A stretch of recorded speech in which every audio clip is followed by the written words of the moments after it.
Gente do céu, e ontem saíram dados de uma pesquisa que mostra a violência contra as brasileiras.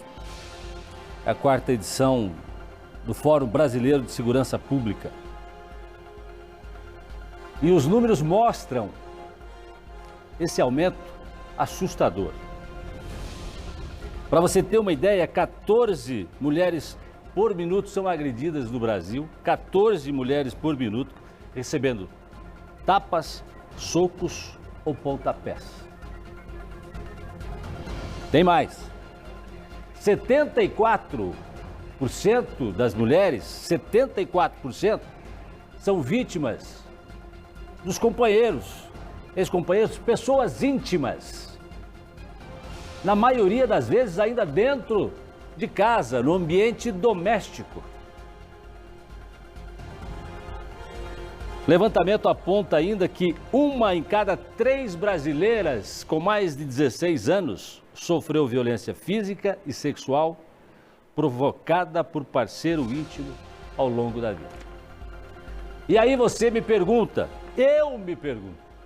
eu faço essa pergunta. E a Lei Maria da Penha? E outras ferramentas? Será que as nossas leis são muito brandas? O que está acontecendo?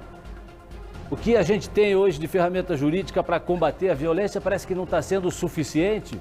Por quê, meu Deus do céu? Por quê? Vamos tentar entender. Eu converso isso quase todo dia aqui com a doutora Márcia, infelizmente. Hoje eu trago aqui a Bruna Simeone, ela que é advogada, especialista, escritora, fala sobre esse tema, escreveu inclusive o livro aqui, 15 anos da Lei Maria da Penha, avanços e desafios. Qual o maior desafio, doutora Bruna Simeone? Boa tarde. Boa tarde, Jason. Boa tarde, Márcia, a todos que nos assistem, nos acompanham. Realmente o nosso desafio ele é grande, né? Até porque a nossa sociedade ela é marcada por uma sociedade que diminui a mulher, que silencia de alguma forma essa mulher.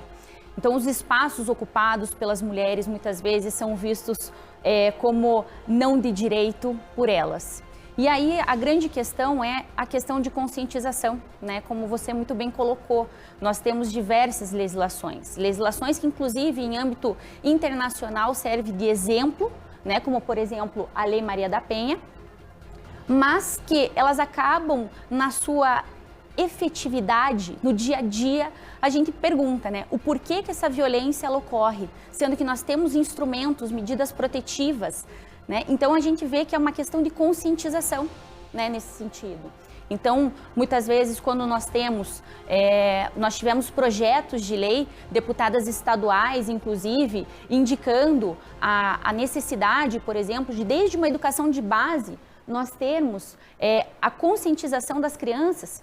E uma das questões importantes e até interessantes nesses projetos que foram realizados pelo Estado do Paraná foi que, muitas vezes, quando levado para as salas de aula, a necessidade, a preocupação de demonstrar para as crianças a violência, muitas vezes as próprias crianças relataram. Então, criou-se uma rede de apoio nas próprias instituições de ensino, né? Muitas vezes as próprias crianças levam as professoras, que aí reportam a autoridade policial. E aí vê isso acontecendo em casa e acho que pode ser uma coisa que acontece aqui em todos os lares. Acontece, né? Infelizmente, né? Acontece em todos os lares. Já se falou sobre essa banalização da violência, ou seja, foi assim que aconteceu com a minha mãe, é assim que acontece comigo, é assim que vai acontecer com você, minha filha. E a mesma noção passada para os homens, né? Isso a gente vê. Claro, temos um avanço legislativo muito importante acontecendo nesses últimos mais de 15 anos, mas 15 anos da Lei Maria da Penha, mas nós temos ainda um caminho difícil para galgar exatamente nessa ideia de prevenção. Mas quando a gente trabalha com prevenção com as crianças, a gente sabe que isso funciona muito bem, como já funciona no trânsito, que funciona em outras ideias. E esses adultos já estão permeados por essa violência. Como é que a senhora vê uma luz no fim do túnel de se fazer essa solução? A questão sempre é conscientização, né? Seja desde uma educação básica, ensino superior, né? Até mesmo as pessoas que não estão dentro de instituições de ensino, a própria sociedade e coletividade, né? Então é esse olhar atento para que a gente possa evitar esses números, né? Porque a gente até coloquei numa pesquisa, por exemplo, que os dados, eles o próprio feminicídio, ele é uma violência perigosa, né? Muitas mulheres, a gente tem vários dados que o Jasson trouxe agora há pouco pra gente, da questão de violência, né? De mulheres que sofrem diariamente violência. Só que a problemática vai ser quando esses dados não aparecem pra gente. E muitas vezes ele está num ciclo de violência que vai aparecer somente no feminicídio. Então ele é uma violência totalmente silenciosa, né? Muitas vezes quem está fora não está vendo a problemática de um relacionamento, a aproximação, né? Quer ver um exemplo disso? Quer ver um exemplo disso, doutora Bruna? É a reportagem que eu vou trazer agora para você. A mulher foi violentamente agredida de maneira covarde num posto de combustíveis. Ela já tinha sido vítima de violências, mas tinha se calado, até então não tinha falado. Olha só o que aconteceu. Pode rodar. As imagens são provas de um crime chocante em um posto de combustíveis. Repare que um funcionário do estabelecimento tenta falar com o homem, mas em poucos segundos ele chuta cerca de 10 vezes o rosto da mulher. As cenas são fortes. Com os golpes, a vítima cai no chão. Outras pessoas se aproximam, afastam o agressor e amparam a mulher. Quem estava no posto ficou revoltado. Ela ficou toda machucada, acabou levando aí e agora vamos esperar o delegado, sei o que vai fazer, mas tem que prender esse cara, né? Essa outra imagem revela que a brutalidade continua dentro da conveniência. Uma funcionária, enquanto liga para a PM, é hostilizada pelo agressor. A discussão é intensa. Não demora muito para ele de novo ir em direção da vítima. Ela é agredida, novamente, com socos no rosto. Um frentista impede que a ação continue. O estabelecimento fica ao lado da Ceasa Londrina, local de trabalho da mulher. E segundo testemunhas, a motivação seria por ele não aceitar o fim de um relacionamento. E o que eu vi ela relatando ali para os policiais, parece que tinha largado e ele não aceitava o término e acabou que veio começar a agredir. Eu não entendo porque se vai agredir a mina, ela vai voltar com ele mesmo, né? As agressões começaram neste local. Depois dos momentos de desespero, o homem foi preso pela PM e estava alterado. Ele ainda tentou agredir os policiais militares e ameaçou os funcionários do posto. Uma caixa ali também, ele bateu boca, ele começou a xingar a menina, ameaçar a menina ali, bem menorzinha até que essa ex-mulher dele, ele se voltou a agredir a caixa também, né? A mulher, com suspeita de fratura no dedo e vários ferimentos no rosto, procurou atendimento na UPA. O homem foi levado à central de flagrantes e, em depoimento, preferiu ficar em silêncio. O delegado entendeu que ele assumiu o risco de matar a ex-companheira e foi autuado por tentativa de feminicídio. Em seu interrogatório, ele começou a negar os fatos e, posteriormente, preferiu, ao mostrar as imagens fortes das agressões, ele preferiu permanecer em silêncio. E diante dessas imagens e das provas que foram corroboradas nos autos, eu entendi pelo crime de tentativa de feminicídio. O homem também trabalha na central de abastecimento de alimentos como diarista. Testemunhas serão ouvidas nos próximos dias e a Polícia Civil instaurou um inquérito para apurar o caso. As pessoas que presenciaram a violência de perto esperam que a justiça seja feita. Então é um cara agressivo, não sei se ele estava bêbado ou drogado, ele estava fora de si. Ele estava fora de si, uma pessoa normal não faz aquilo que ele fez, não. O que ele conseguiu agora é que ele vai ficar preso, tomara que fique. Eu tenho aqui no estúdio duas especialistas da área de segurança e violência contra a mulher. Doutora Bruna Simeone e doutora Márcia Marcondes.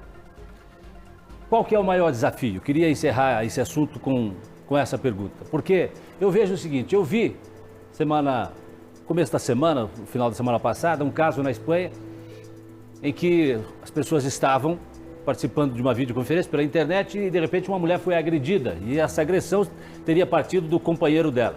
Depois, isso era público, foi público e isso foi parar na justiça e mesmo ela dizendo que tinha combinado isso com o marido, que eles estavam e tal, o juiz determinou 1 ano de prisão e 3 anos de afastamento dela.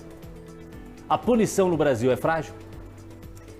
Não é a questão da punição que seja frágil, né? Talvez o pensamento de diminuição da violência, né? Compreender a violência como algo banal, né? Então, a violência contra a mulher, digo.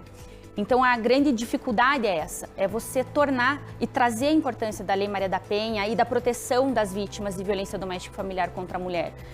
Um dos grandes desafios, até você mencionou, O grande desafio é a gente fazer com que essa mulher compreenda, até conversava há pouco com a doutora Márcia, acerca dessa importância de você fazer a mulher perceber que ela está numa situação de violência doméstica.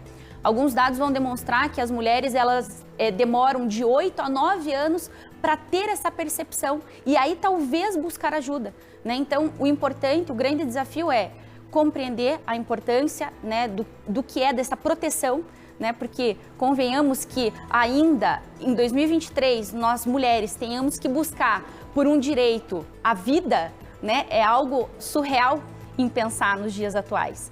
Então, até essa questão de proteção é uma rede de apoio externa, né? Que a gente possa olhar de repente para os nossos familiares, para as nossas amigas, amigos e verificar o que se passa, porque nós também temos a responsabilidade de auxiliar e ajudar essas pessoas.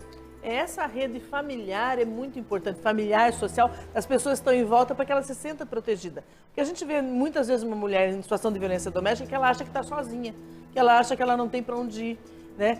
No primeiro momento ela nem reconhece que ela é vítima, ela sabe que está desconfortável, né? Mas não acha que seja vítima de um crime.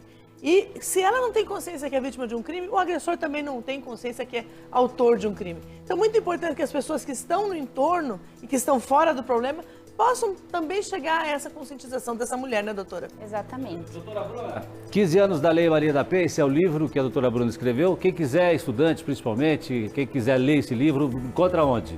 Encontra na Editora Totti, no site, está disponível para compra pelo site. Muito bem, editora? Editora Totti. Muito bem. Obrigado pela sua presença aqui no Balanço Geral, doutora Bruna Simeone, né, que veio tentar ajudar a gente a entender um pouco de por que tanta violência contra a mulher, né, no momento que a gente vê que tantas ferramentas que existem no direito, mas mesmo assim não tem dado conta de frear essa violência que tem aumentado ano a ano. Obrigado, doutora. Obrigada. Vem cá, que agora eu tenho aqui